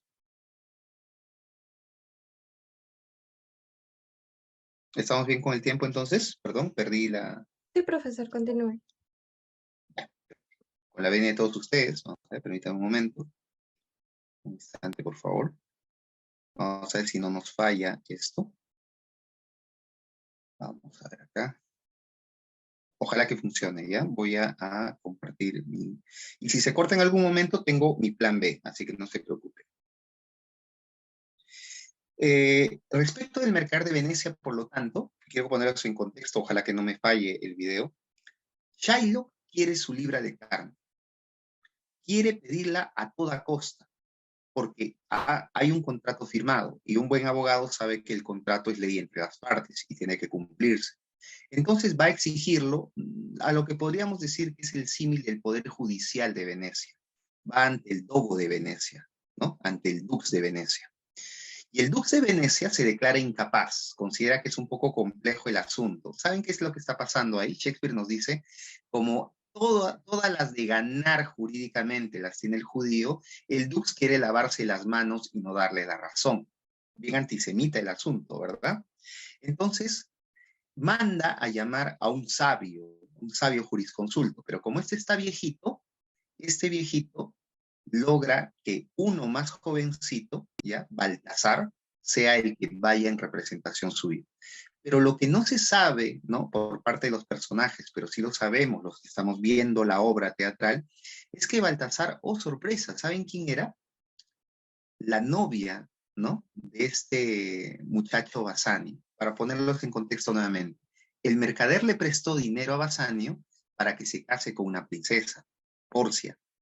Cuando Porcia se casa finalmente con este jovencito, le llega a este joven la fatal noticia que su amigo, el que le había prestado el dinero, no tenía nada. Ella escuchó eso en particular y su ahora esposo le dijo, oh, esposa mía, eres muy bella, pero te tengo que dejar, tengo que ir a donde mi amigo. Más bien, me das un dinerito para poder, ¿no? Soliviantar el asunto, o sea, para que vean cómo es, ¿no?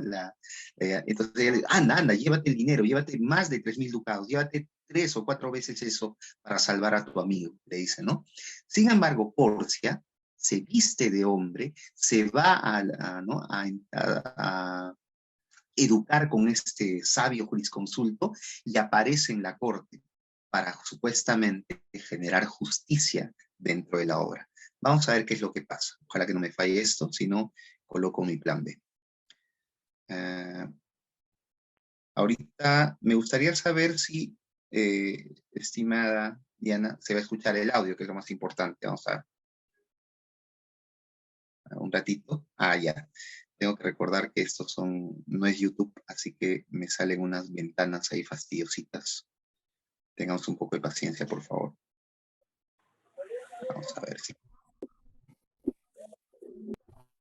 Roguemos, hermanos. Vamos a ver. Lo que pasa, les comento, como esta es una conferencia en vivo, yo tenía una grabación en YouTube a la que siempre iba, pero lo han borrado. Entonces ahora he tenido que recurrir a este pedazo, pero si no llegara a funcionar, porque sí estaba funcionando hasta hace un momento, tengo el extracto del teatro británico, que quizás no tiene una super calidad de audio ni es tan emocionante, pero nos puede ayudar a entender un poquito hacia dónde va el conflicto jurídico en este caso. ¿Ya? Un momento, por favor. Cosas que pasan. Vamos a ver un ratito, sale una nueva chance al play. Y si no nos funciona, nos vamos al otro. Vamos a darle paciencia. De repente sale un comercial, un spam, son cosas que suceden, ¿ya? Y en ese sentido soy muy, claro, no me arrocho. Soy muy consciente, ¿no? De eso. Vamos a ver, démosle un espacio. Si no funciona después de esta, es como la vida, ¿no? Tienes que continuar. Vamos a ver. Ya se movió un poquito. Voy a cerrar esta ventana. Ah, no, la media playback board de corrección de problemas. Ya, listo, no quiere. Entonces, en pocas palabras, el sistema dice, no quiero. Entonces, ¿qué vamos a hacer? Vamos a este plan B. Permítanme un momento, acá lo tengo. Aquí está.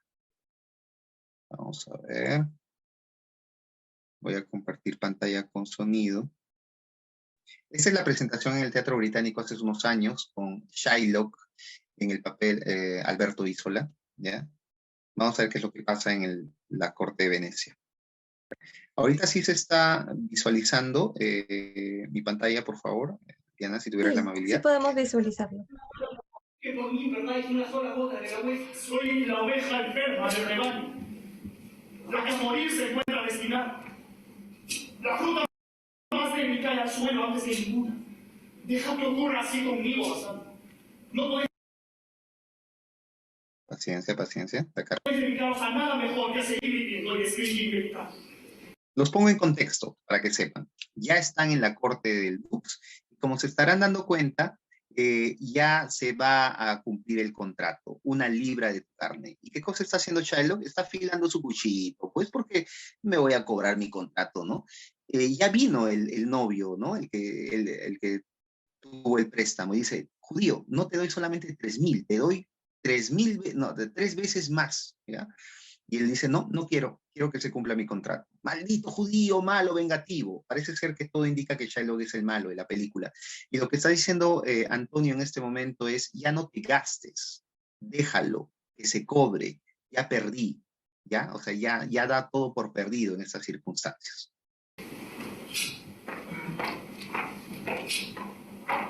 ¿Pediste pago de parte de Velario? Sí, de pago hay de parte del doctor Velario, quien envía sus respetos a vuestra señorita. ¿Por qué afilas tu cuchillo con tanto furor? Para cortar lo que me adeuda ese miserable. Es en tu corazón donde estás afilando tu hoja, judío ingrato. Ningún metal, ni siquiera el hacha del verdugo, tiene más filo que tu odio. Es que no es súplica que aún de ti. No, ninguna que vuestro ingenio pueda imaginar. Maldito seas, perro judío. Maldita la justicia que mi Dios te permite. Haces que dude de mi fe y que piense como Pitágoras que las almas de los animales se encarnan en el cuerpo de los hombres. Anteriormente, tu alma vivió dentro de un lobo que fue ahorcado por el asesinato de un hombre y su alma feroz escapó de la horca para adentrarse en ti cuando aún estabas en el vientre de tu sucia madre. Pues tus deseos son los de un lobo, insaciables, voraces, sanguinarios. Tanto que vuestras inventivas no borren las firmas de mi contrato. No conseguiréis otra cosa gritando tanto más que lastimar vuestra garganta. Moderad vuestro ingenio, buen joven, o caerá en una ruina irremediable. Estoy aquí para exigir justicia. En esta carta el sabio Velario recomienda a este tribunal a un joven y docto letrado. ¿Dónde está? Afuera, su señoría, esperando saber si vais a adquirir. De todo corazón, y hacerlo entrar con toda gentileza. Mientras tanto, el tribunal conocerá la carta de Velario.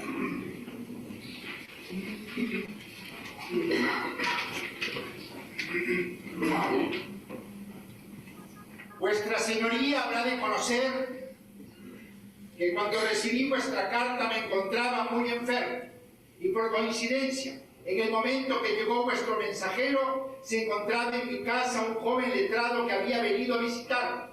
Tomás es su nombre.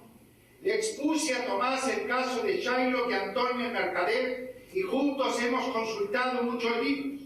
Él ya conoce mi opinión, que mejorada con sus conocimientos, que nunca podré elogiar bastante, os expondrá a instancias mías, respondiendo así a los requerimientos de vuestra señoría.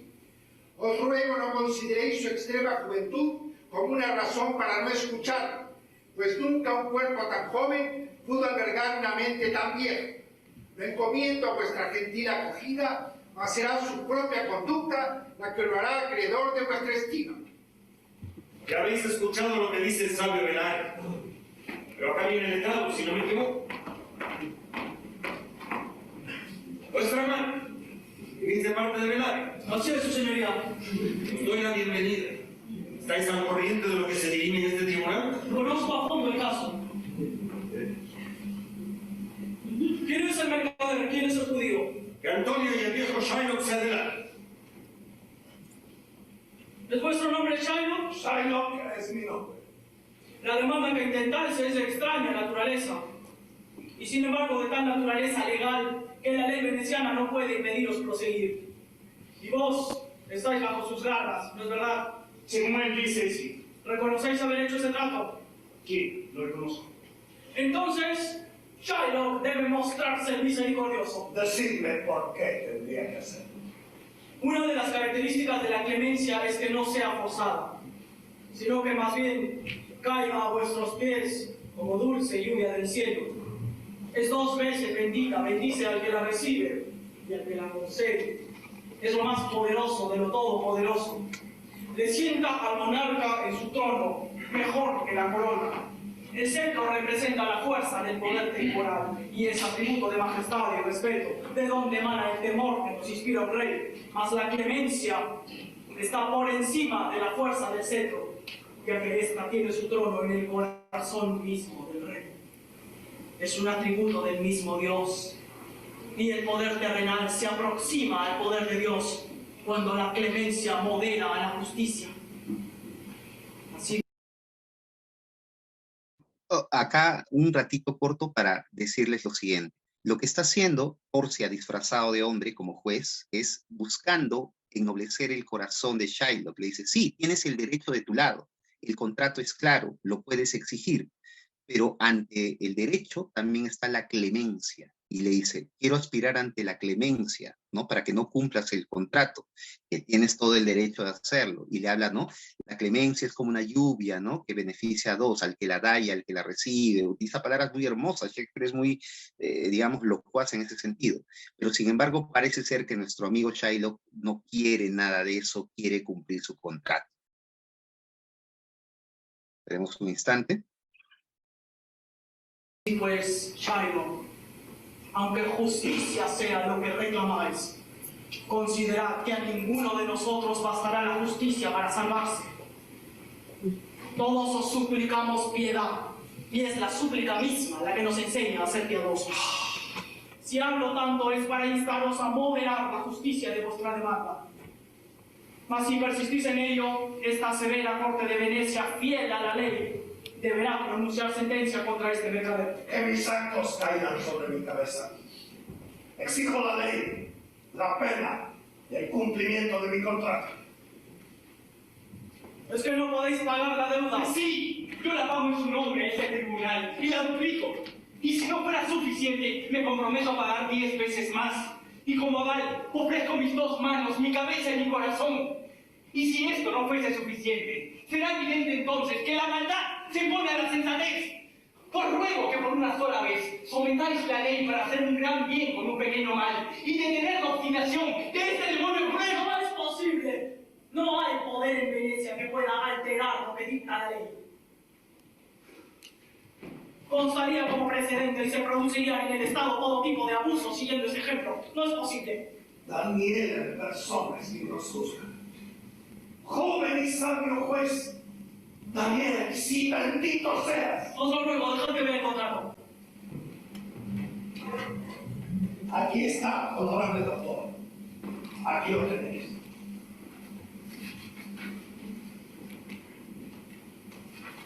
Shylock, la suma que te ofrecen es 3 veces esta. Lo he jurado. Lo he jurado. Al cielo puse por testigo. No dejaré que mi alma lleve la carga de un perjurio ni por Venecia entera. Bien, muy bien.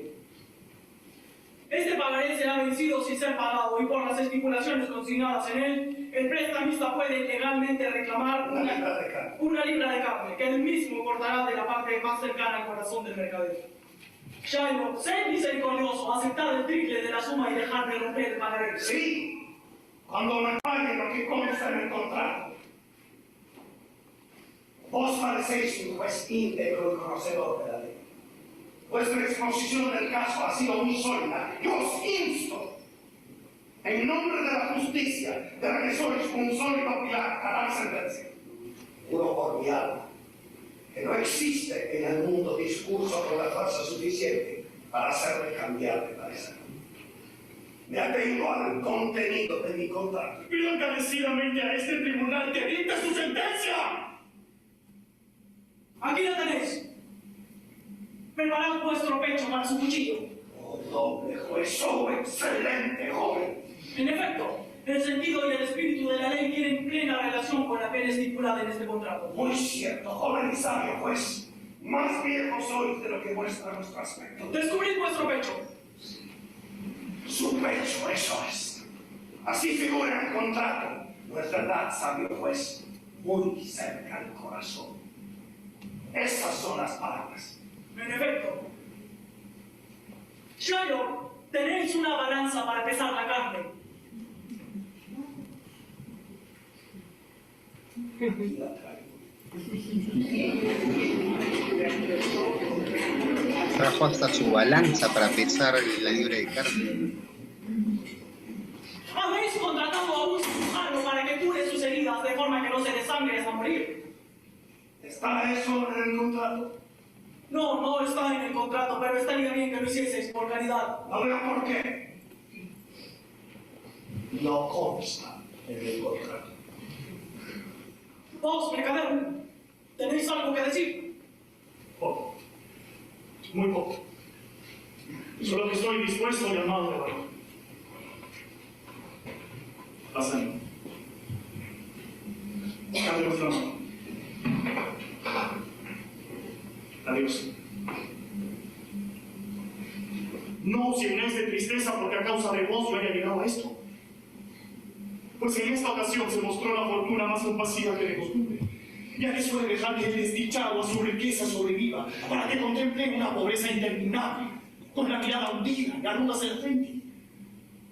A mí, sin embargo, me libera de la agonía de semejante miseria. Saludad en mi nombre a vuestra noble esposa. Referidle cómo llegó Antonio a su fin. Contadle cuánto se amaba. Habladle bien de mí cuando yo muera.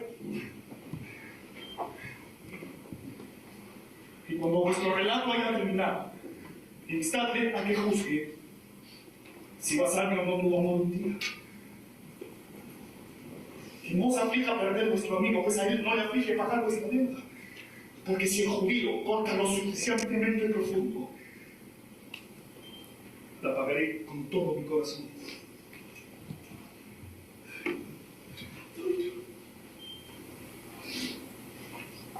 Tengo una esposa que me Ganando tiempo en este momento, les voy comentando que pareciera que ya todo está hecho, de que se va a cumplir el contrato.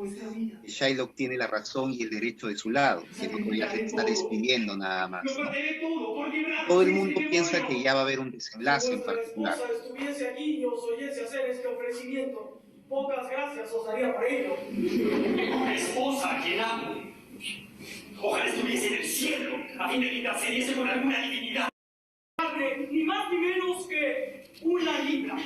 Se arrancara de la carne más o menos de una libra exacta, aun cuando no sea más que la carne. Disculpen acá, he hecho un pequeño trasvaso. Ahí está. Aquí viene el asunto. Este contrato no os concede una gota de su sangre.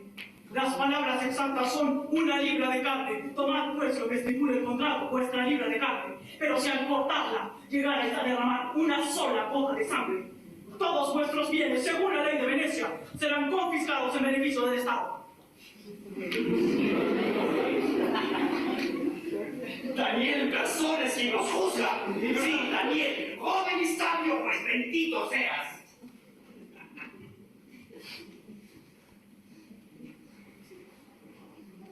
Eso dice la ley. Ved el texto vos mismo. Y puesto que justicia reclamáis, estad seguro de que justicia obtendréis, mucha más que la que deseáis. ¡Oh, noble juez, oh, excelente joven! Así pues, disponeos a cortar la carne y no derraméis sangre. Cortaréis de la carne ni más ni menos que 1 libra. Si arrancaréis de la carne más o menos de 1 libra exacta, aun cuando no sea más que la cantidad suficiente para aumentar o disminuir el peso de la 20ª parte de un simple escrúpulo, más aún si la balanza se inclinase por el peso de un cabello, vos moriréis y todos vuestros bienes serán confiscados. Joven y sabio juez, mucho más viejo soy de lo que dicta vuestro aspecto. ¿A qué espera el judío? No toma lo que se le adeuda.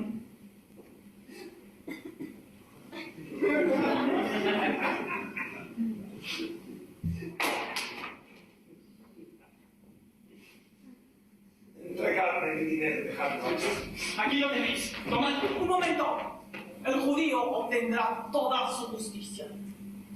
No os apresuréis. No obtendréis nada más que lo que el contrato estipula.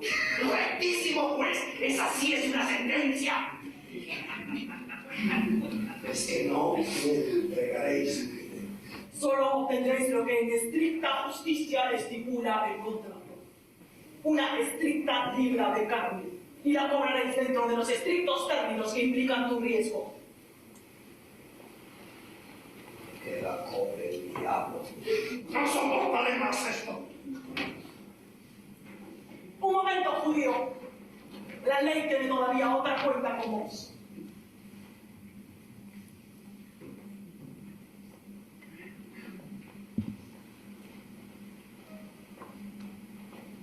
Está estipulado en las leyes de Venecia que si se prueba que un extranjero como vos ha atentado por medios directos o indirectos contra la vida de un ciudadano, este deberá ceder la mitad de sus bienes a la persona agraviada y la otra mitad va a las arcas privadas del Estado. Y la vida del ofensor queda a merced exclusiva del dux, sin posibilidad de apelación alguna. He aquí, a mi juicio, el caso en que os encontráis, porque es evidente por vuestros actos manifiestos que habéis conspirado por medios directos e indirectos contra la vida misma del demandado, que habéis incurrido, por tanto, en el delito que me refería. Por tanto, arrodillaos y pedid clemencia al dux. Sí, implorad para que el dux deje que vos mismo os ahorquéis, aunque con todas vuestras riquezas confiscadas por el Estado, ni para la soga os quedará ya dineros. Por cuenta del Estado, entonces, se os tendrá que colgar. Para que veáis cuánto difiere vuestra conciencia de la nuestra. Os perdono la vida antes que me lo pidáis. Y en cuanto a vuestros bienes, la mitad será para Antonio, el mercader de Venecia, y la otra mitad para el Estado. Pero, si hicieseis un gesto de humildad, la mitad del Estado podría reducirse a una simple multa. Que así sea en lo que al Estado se refiere, pero no por lo que respecta a Antonio.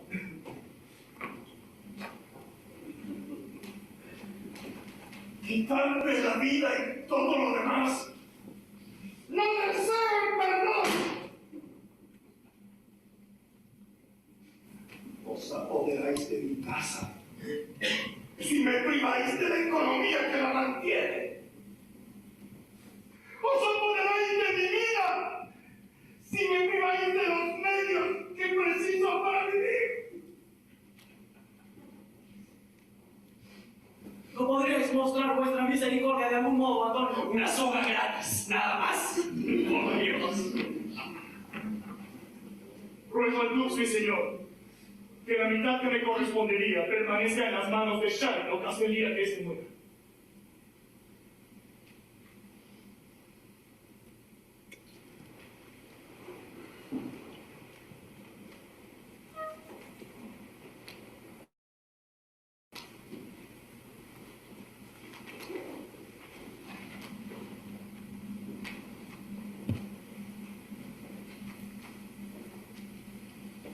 Y entonces tener el derecho de tomar ese dinero y entregárselo íntegramente al caballero que recientemente ha raptado a su hija. Mas aún hay otra condición: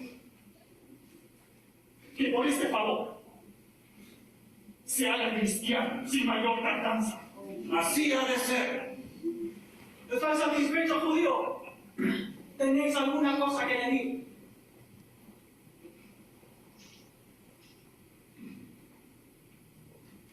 Sí. Estoy satisfecho. Secretario, redactad una acta de sesión. Os suplico concederme permiso para irme. No me siento bien.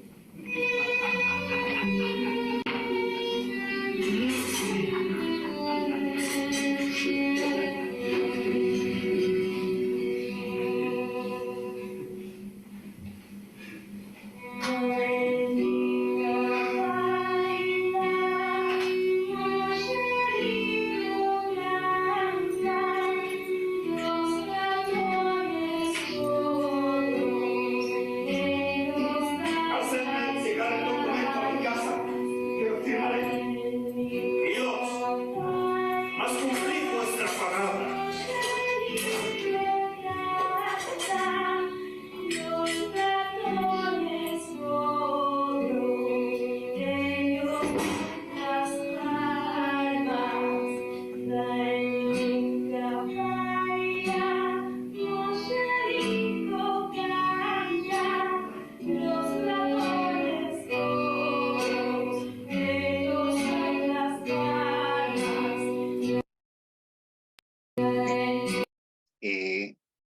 Querida Diana, ¿se me está escuchando, por favor? ¿Me puedes confirmar? Sí, profesor, lo podemos escuchar.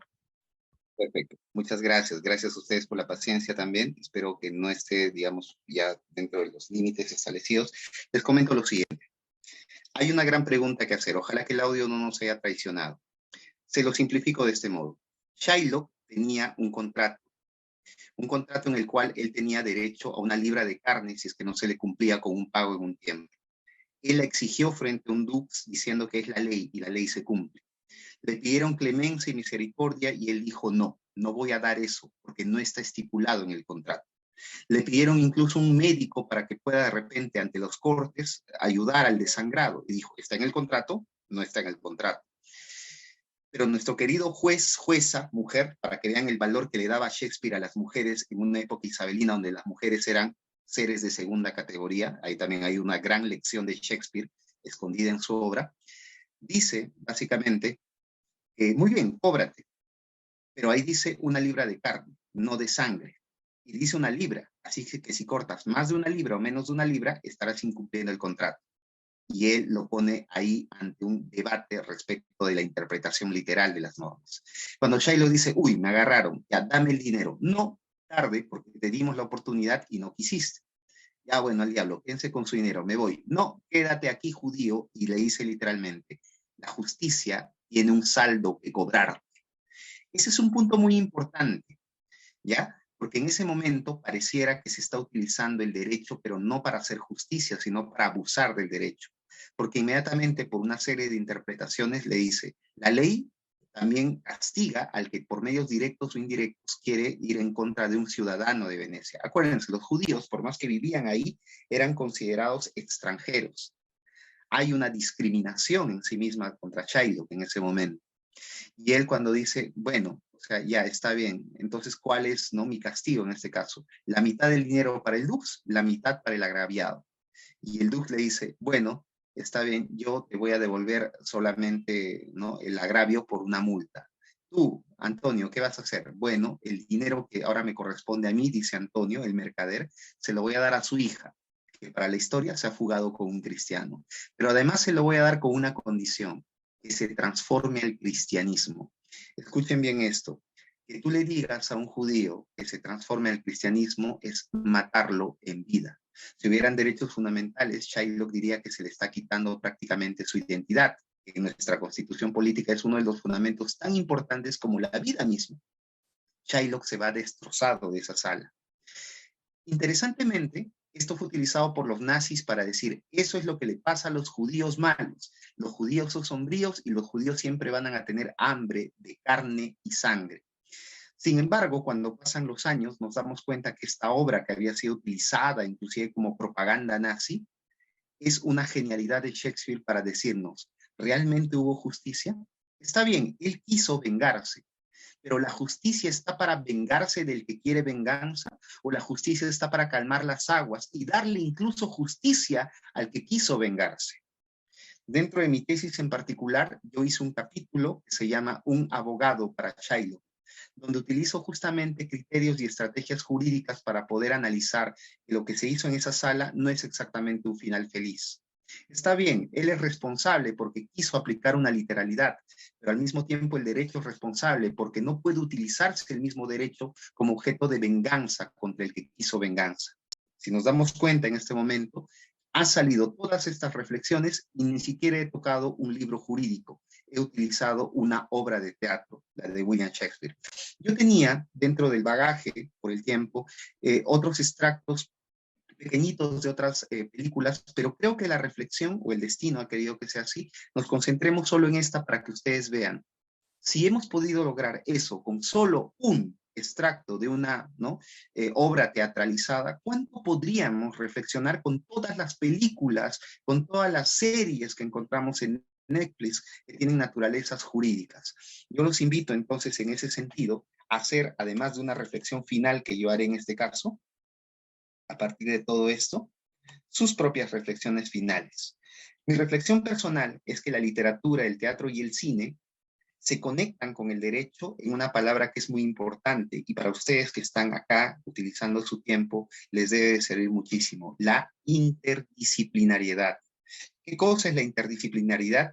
Es recordar lo que dice el maestro Fernández Cesareo, que sí es un hombre de derecho. El derecho no es una isla, el derecho no está aislado, el derecho tiene conexiones directas con otras disciplinas que no lo debilitan, sino que lo enriquecen, que lo hacen grande, que lo hacen fuerte para las generaciones posteriores. En ese sentido, por lo tanto, mi reflexión personal es que el derecho no es una disciplina aislada, se interrelaciona con otras disciplinas y más allá de, digamos, compartir, hay una reflexión filosófica en todo esto. Cuando tú das a otros, pareciera que te estás quedando con menos, pero cuando das con amor, eso que das vuelve a ti de otros modos y te enriqueces. Eso es lo que pasa cuando nosotros abrimos el derecho a la interdisciplinariedad. Nos damos a otras ciencias, nos interrelacionamos con otras ciencias, malentendidas, burladas en algún caso, como lo fue mi tesis o como lo fue la sentencia del juez Miguel Torres Méndez. Pero al final, cuando das con amor, la vida se encarga de devolverte con amor y el derecho se enriquece, el derecho se hace más fuerte. Y en ese sentido, el hombre de derecho no puede dejar de lado la interdisciplinaridad en su formación jurídica, cosas que nos dan el cine, la literatura y el teatro. Eso fue mi disertación sobre derecho, cine y literatura. Espero que esta pequeña reflexión les haya gustado. Se han quedado algunas películas en el tintero, quizás hagamos una parte 2 si es que nos han aburrido en algún momento de nuestras vidas, podemos cruzarnos nuevamente. Yo agradezco muchísimo a Yusberum por esta invitación y los incito a que justamente inviten a otros profesionales a que sigan hablando de la hermosa interdisciplinariedad. No soy el único que sabe esto, me pongo a disposición para ponerlos en contacto con otras personas o también poder tener una segunda parte y quedo de todos ustedes. Muchísimas gracias. Soy Cristian Ojeda y esto ha sido Derecho, Cine y Literatura. Gracias. Un agradecimiento especial al profesor Cristian Ojeda por su ponencia. Muy interesante, realmente. Ha sido muy clara y didáctica. Esperamos que también pueda acompañarnos en futuros eventos. La invitación queda abierta, por supuesto. Procederemos a resolver las preguntas, si es que hubiera alguna. Y asimismo los invito a realizarlas en este momento por el chat, o si gustan pueden expresarlas de forma oral, levantando la mano y podemos cederles la palabra. Gracias. Si alguien quiere preguntar algo, no sé, quedo a disposición. Sería muy bonito, ¿no? De repente tener alguna pregunta. Agradezco muchísimo a las personas que están escribiendo en el chat, que les ha gustado. Ahora, si hacen también sus preguntitas o algo en particular, yo estoy muy dispuesto. Yo supongo de que de todas maneras siempre quedan dudas, preguntas, comentarios, chismes, como digo, generalmente. No sé, quedo a disposición si es que hay alguna. Como digo en mis clases, no se avergüencen, ¿eh? Estamos acá en una pequeña familia, así que pueden hacerlo con total tranquilidad, si es que lo juzgan conveniente. María alguien ha levantado Carrasco. Ajá. Muy buenas noches, profesor Cristian Ojeda. En primer lugar, para felicitarlo por tan interesante conferencia, muy ilustrativa. Creo que todos hemos aprendido mucho de usted el día de hoy. Y solo quiero agregar que efectivamente yo como docente de la universidad creo que el aprendizaje del derecho debe hacerse mediante métodos disruptivos, nuevos. No solamente se trata de los métodos tradicionales de aprendizaje, sino que creo firmemente que los estudiantes aprenden y captan mucho más de esta manera, ¿no? Porque la literatura nos emociona y está comprobado que mediante la emoción el aprendizaje se hace efectivo. Y creo que el cine y la literatura nos transmiten esa emoción y que permiten además hacer una reflexión crítica de los conflictos que nos presentan y que establecen diversas situaciones jurídicas, como lo que acabamos de apreciar muy magistralmente en El Mercader de Venecia. Verdaderamente se hace necesario, profesor, la segunda parte. Mis felicitaciones una vez más a usted y a Ius Verum por tan importante evento. Muchas gracias. Muchas gracias, profesora María. Será un gusto en algún momento cruzarnos por las aulas. Y sí, es agradable tener a colegas del área que valoran muchísimo lo que puede otorgarnos. Yo lo veo todavía como una empresa por hacer. Si bien es cierto, ya existen libros, ya existen algunas, digamos, cátedras en otras universidades, lo que más me apasiona o lo que yo veo en la Universidad Científica a propósito de este pequeño acto de hacer este pequeño simposio, es un futuro en el cual tengan su propio curso de cine y literatura, perdón, de derecho y cine, derecho y literatura, ¿no? Y de esa manera podamos vincularlos a los alumnos con temáticas, ¿no? El criterio de la disruptividad me parece muy interesante. Y es sobre todo, y es algo que a mí que me apasiona muchísimo la enseñanza, es la enseñanza no tiene, o la rigurosidad de la enseñanza en una cátedra de derecho, no está ajena al divertimento. La diversión es muy hermosa cuando se utiliza con un criterio de técnica y responsabilidad, y el cine nos da maravillosas oportunidades. Los roles de teatro también es algo que voy a utilizar justamente con mis muchachos en ética, ¿no? De darles obras de teatro para que ellos puedan trabajar lecturas dramatizadas. Se aprende muchísimo. Y yo también me pongo a disposición, ya que usted está acá, de repente tiene contacto con otros profesores del área, de poder tener de repente una reunión de profesores para poder seguir analizando esto, promoviendo propuestas, vale la redundancia, de cursos, seminarios que vayan en este sentido, y que los muchachos disfruten mucho de esto. No lo tuve yo en mi época de estudiante, más lo he disfrutado en mi etapa docente, pero de todas maneras, lo que sea con amor, vuelve con amor. Alguien creo que tenía una preguntita en el chat, no sé, creo que lo había visto por ahí. Pueden hacer sus preguntas. María Alejandra, ¿no? Nos dice, considera que el cine puede influir positivamente, ¿no? En el derecho. La influencia, básicamente, no solamente creo que puede ser positiva, sino muy productiva. ¿Cuál sería acá la gran diferencia? Positivo puede ser que me genere una sensación y me voy a casa, descanso y al día siguiente de repente sigo manteniendo una vida común y normal, ¿no?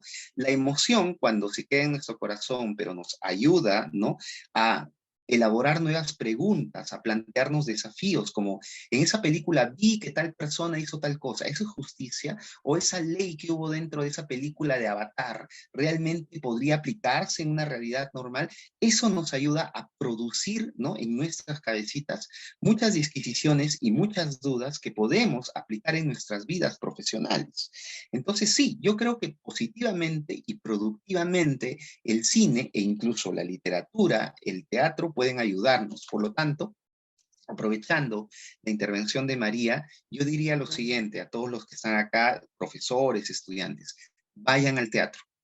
Es una de las cosas más maravillosas que complementan. No lo digo yo, les comento lo siguiente, siempre salen ideas que no he planteado. Ángel Osorio, en El alma de la toga, ¿ya? Es un autor muy importante, dice, un buen abogado debe de tener en su formación no solo libros de derecho, tiene que tener libros de música, debe ir a escuchar música, debe tener libros de arte, historia, filosofía, debe de ir al teatro y debe de mirar cine. Y lo dijo hace muchos años.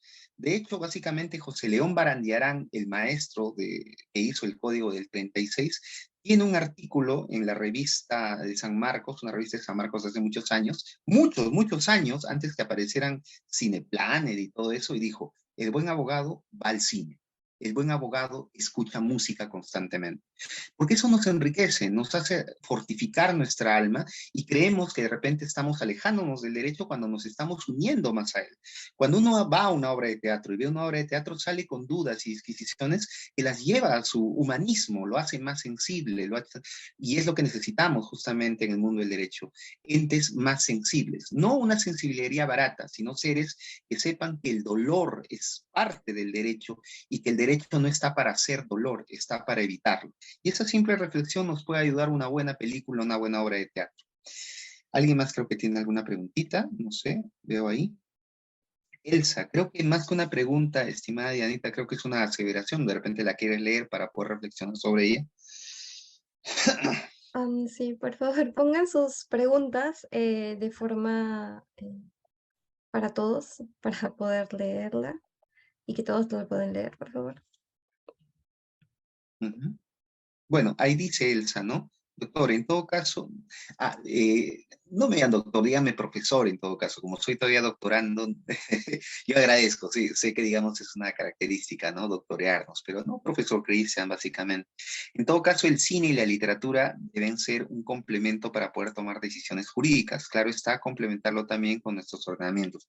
Por supuesto, Elsa, eso es muy importante, lo que dice Elsa es muy valioso, ¿en qué sentido? Si bien es cierto, el cine, la literatura pueden complementar al derecho, no lo sustituyen. Ojo, ¿no? No vayamos a pensar que, ya, me han dicho que ahora derecho y cine, ya, entonces al diablo el Código Civil, la Constitución, ¿no? Nos rebelamos de una suerte de anarquía. No. El cine y el derecho están para ayudar a brillar al derecho, a complementarlo, no a sustituirlo, porque obviamente sabemos perfectamente que las leyes, las ordenanzas, ¿no? Nuestra Constitución tienen un lugar. A lo que nos ayuda el cine, el teatro, la literatura, es a poder tener herramientas hermenéuticas o interpretativas, ¿no? A partir de una obra de teatro, de poder analizar con más tino, con más sensibilidad, con más ingenio el derecho en sí mismo, aplicarlo también, ¿no? Porque al ver los dramas, las tramas que existen, podemos saber qué cosa es bueno, qué cosa es malo. Tiene un tinte filosófico también el cine y la literatura, nos puede ayudar muchísimo en ese sentido, ¿no? Pero no es un sustitutorio, es un complemento del derecho. Muy bien, eso, básicamente. ¿Alguien más que de repente quiera el micrófono? No sé, de repente ya los estoy aburriendo con mi voz. Si no hay ninguna pregunta más, daríamos por culminado esta conferencia. Me quedo con la reflexión que acaba de dar este doctor, que digo, profesor Ojeda, de que la necesaria interdisciplinaridad en el derecho, ¿no? Utilizar estas ciencias como una herramienta para poder interpretar y comprender mejor el derecho. Y la necesaria incentivación que deben realizar los docentes en sus estudiantes, a sumergirse más en este movimiento, ¿no? Del derecho y la literatura para poder llegar a comprender mejor el derecho en sí. Exacto, y a sensibilizarnos, que la sensibilidad es algo que no hay en todo tiempo. Y mi última reflexión, cuando ustedes vinculen el derecho, el cine, la literatura a sus vidas, en su formación jurídica, que no va a acabar cuando sean abogados, se van a enriquecer mucho, van a pasarla muy bien y no se van a arrepentir, en verdad que sí, les va a gustar muchísimo. Eso es todo de mi parte, muchísimas gracias. Bueno, un agradecimiento a todos los presentes. Esperamos que este evento haya sido de su agrado. Nuevamente agradecer al profesor Cristian Ojeda por su colaboración con la realización de este evento. La invitación para eventos futuros con Youthverum queda abierta, como ya lo mencioné. Muchas gracias. Los invitamos a participar también al próximo evento a realizarse el día 30 de noviembre, que va a abarcar el tema de incremento patrimonial no justificado. Los esperamos y muchas gracias por su participación. Chao, cuídense todos.